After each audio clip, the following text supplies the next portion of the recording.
I recently watched the film Hannah Arendt as part of a course assignment I was given. I chose this work because I did not know much about her, though I had a nagging sense I should. Arendt came up so often in conversation that I felt I needed to learn about her. The movie blew me away, revealing areas of consideration and insights into contemporary society I did not expect to be present right under my nose. How sometimes a simple course experience can help us to transform our thinking. Hannah Arendt was a leading political scholar in the 20th century, having fled the Nazis in Germany and later in France due to her activism. She eventually moved to the United States and held numerous university teaching positions where her research and writing contributed to political and thus social theory.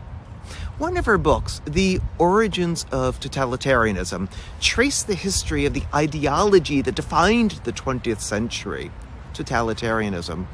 Typified by Stalin and Hitler, this is the form of government where authority is centralized, yet unlike dictators or oligarchs, all dissent and altering views are brutally suppressed.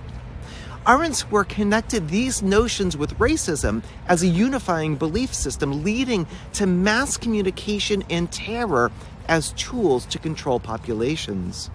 Fast forward to the biographical film, which focused on Arendt's investigation and philosophizing around the trial of Adolph Eichmann, a German officer who managed the logistics of the deportations of millions of Jews to ghettos and extermination camps before and during the Second World War. While many condemned Eichmann as an evil monster who sentenced millions to dislocation and death, Arendt pushed back against this belief.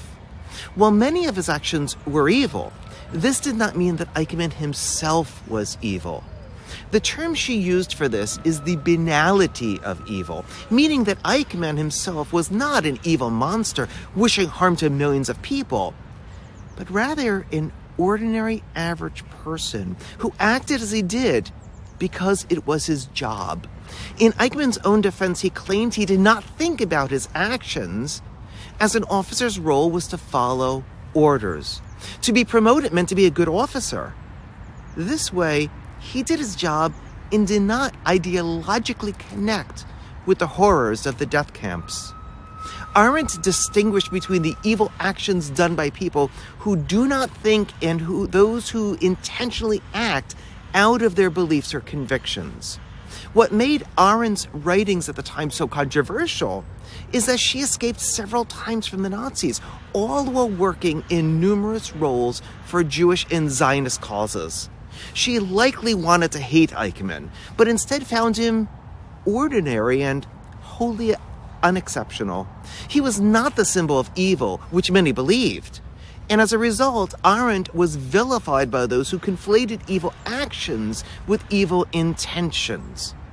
Arendt's banality of evil involves people seemingly working as cogs in the machine, following orders and doing their jobs in ways disconnected from their beliefs, the outcomes of their actions or the implications of their role in a larger picture.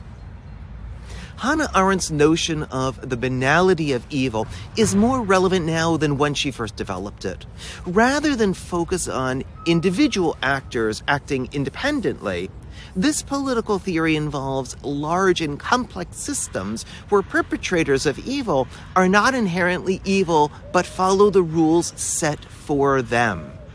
I cannot help but think about how this may invite a particular set of unpleasant conversations about other large systemic organizations where others have claimed they were following the culture set for them to follow. Think about this in institutionalized racism in police departments, suicide bombers with jihadist cells, pedophiliac priests within hierarchic churches, or those who follow the exhortation to fight like hell before the January 6th United States Capitol attack.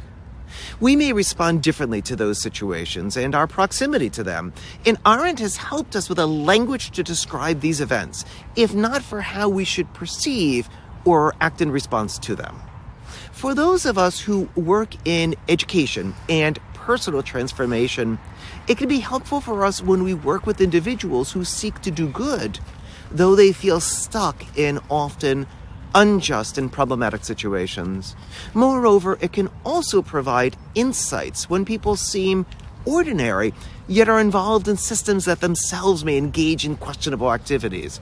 I'm thinking of financial services, fossil fuel producers, or social media firms. Their actions may be self-serving to the extent that chasing profits may cause untold levels of exploitation and harm, yet we readily appreciate their benefits. Arendt was a scholar of politics and totalitarianism, and it does not do her work fair to summarize it. Yet, by ignoring her contributions, we may continue to look away from problems hidden within globalized systems that seek their own ends by having people do their jobs. It is so easy to say, I was simply following orders. I did not know. Or, I just did my job because I needed to work. Regardless of the nameless and faceless decision makers who decided the direction of the activities themselves. Is there a clear line where issues can be blamed on a nameless system, thereby absolving individual complacency? It is so easy to do our jobs and go home at night, yet an increasingly networked society where people are often levels away from seeing the results of their efforts makes us want to throw up our hands and wonder what we can do.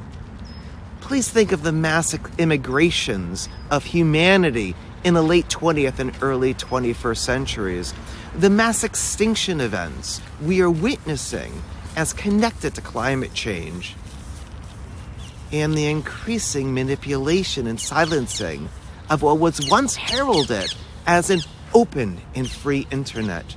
Complex issues, to be sure, with countless people involved. So where does individual culpability begin, if at all? I do not have answers. We should consider how our solutions may sometimes be oversimplified in the face of complexity or undersimplified to the point of complacency. The banality of evil invites us to consider intention versus action. We must realize evil to avoid it, but understanding it doesn't make it any less evil. Does it really matter if Eichmann only followed orders or if he intended the consequences of his actions? Either way, millions suffered and died, and finding fault or placing blame does not change the horror of the impact.